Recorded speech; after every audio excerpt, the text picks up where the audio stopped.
你以为这就是传说中的孙悟空 ？No No No No No， 这才是孙悟空该有的样子。今天为了测试孙悟空的极限，我特地准备了5波敌人。第一波50个剑士，第二波18个国王，第三波25个幕府将军，第四波24个素人，第5波30个超级拳击手，可以说一波比一波更具有挑战性。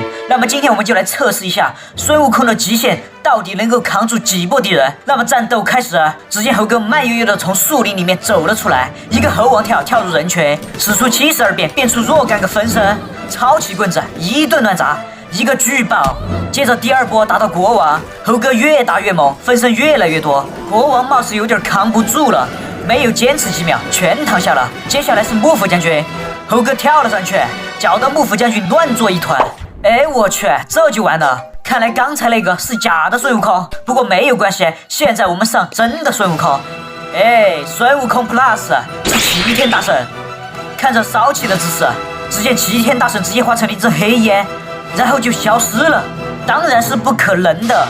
只见他闪现到第5波，直接挑战超级拳击手。可以看到，即使是30个超级拳击手，居然不是齐天大圣的对手，几秒钟就被搅成了一坨稀饭，全被秒了。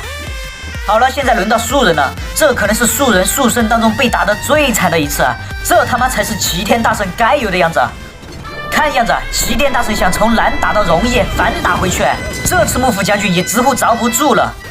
大圣所到之处无一幸免。现在轮到国王了，那么我们的齐天大圣究竟能不能够成功通关？按理来说应该是不在话下的，就怕突然给你来一个反转，在终点线上给我们来了一个惊喜。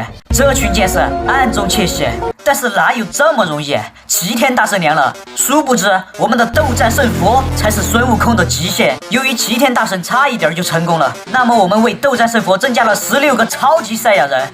那么战斗开始，斗战胜佛一个后摇加闪现，来到超级赛亚人面前，那一刻他变成了光，我去，全秒了。这个版本的孙悟空自带闪电攻击和死神出手，没啥好说的，请把恐怖如斯打在公屏上。斗战胜佛凭借超高的移速来回拉扯，东打一下西打一下，所以地图上的5波敌人几乎在被同时爆锤。国王已经被搞得晕头转向了，我觉得没啥好说的，直接放大招，160个超级赛亚人来一场神仙打架。战斗开始，猴哥嗖的一下就穿了出去，超级赛亚人又变成了光，猴哥被埋没其中不见身影。只见超级赛亚人战斗然后死去，这一刻他们变成了烟花，猴哥也窜了出来，战斗结束。